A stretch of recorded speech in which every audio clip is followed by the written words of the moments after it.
पञ्चाननाब्जभव षण्मुखवासवाद्याः त्रैविक्रमादिचरितं विबुधास्तु वन्दी भाषापतिः पठति वासरशुद्धिमारात् शेषाद्रिशेखर विभो तव सुप्रभातम्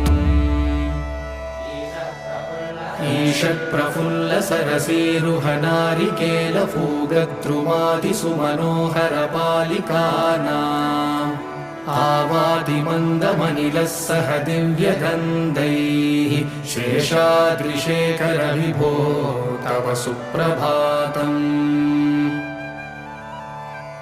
उन्मील्यनेत्रयुगमुत्तमपञ्जरस्ताः पात्रावशिष्टकदलीफलपायसानि भुक्त्वा सलीलमतकेलिसुखाः पठन्ति।